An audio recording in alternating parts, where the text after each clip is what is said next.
Èxit també vol dir sortida en anglès.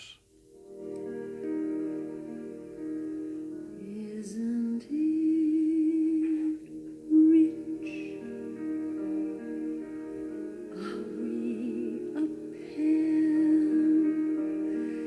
Me here at last on the ground you win. Qui hagi llegit o passat els ulls pel relat autobiogràfic Èxit, on tot comença, que l'actor Roger Pera va escriure i publicar per explicar el que ell havia viscut en pròpia pell, acollat pel monstre de la cocaïna, trobarà en aquest espectacle una sintetització de tota la història personal que li ha servit de base per participar també en col·loquis en centres educatius i per alertar els adolescents del preu que es paga si mai es deixen engolir per la droga.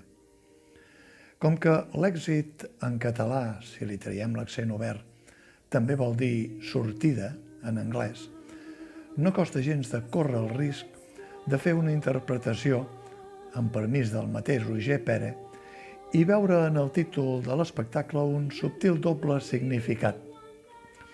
Si en el llibre ja titulava Èxit, on tot comença, en aquesta versió escènica es podria dir que ha titulat Èxit, la sortida, perquè Roger Pera se n'ha sortit del tot i de la seva sortida, del seu èxit, n'ha fet un crit d'alerta públicament perquè, com diu ell mateix al final de l'espectacle, ningú no hagi de passar mai pel que ell va passar. En clau de showman, Roger Pera ha vestit un espectacle on dialoga amb els espectadors, reflexiona sobre ell mateix, interpreta algunes peces de musicals que admira o que ha protagonitzat i fa un tast de màgia, interactua amb algun dels espectadors a qui demana col·laboració, s'acompanya d'un pianista i, en off, gràcies al mòbil, hi ha el pare, l'actor Joan Pera, que, a més de posar-hi la veu, hi ha posat també una part de la codirecció. Roger Pera fa un acte d'amor al seu pare i de rebot a la seva extensa família, la mare i els germans Pera.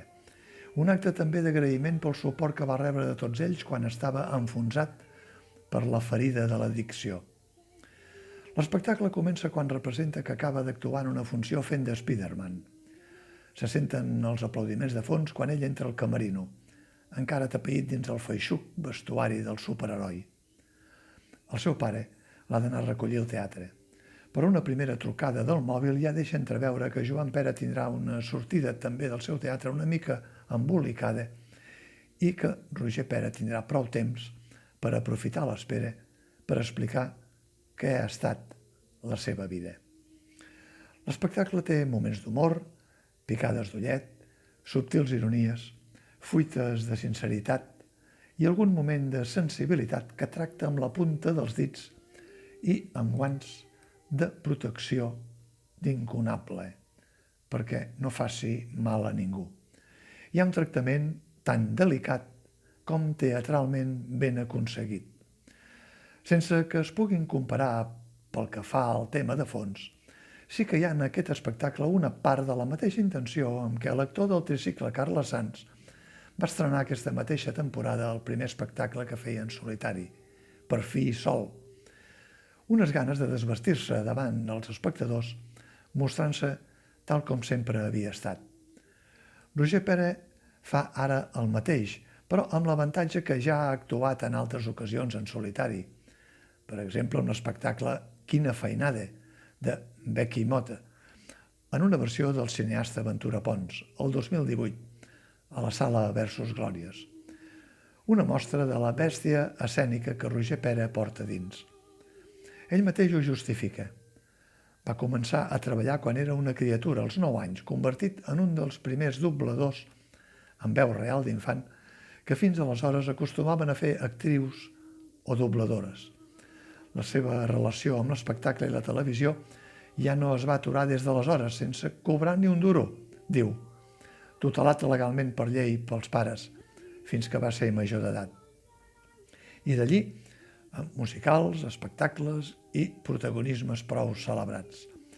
Fins que el 2014 es va jugar la pell i la pròpia inversió econòmica en la recuperació del musical Germans de Sang, que ell ja havia interpretat als anys 90 en el paper del germà pobre, Mickey, que va dels 7 anys i mig als 20 anys, amb Àngels Gunyalons, Joan Crosas, Jaume Mallofré o Gemma Brió, entre altres, dirigit per Ricard Reguant.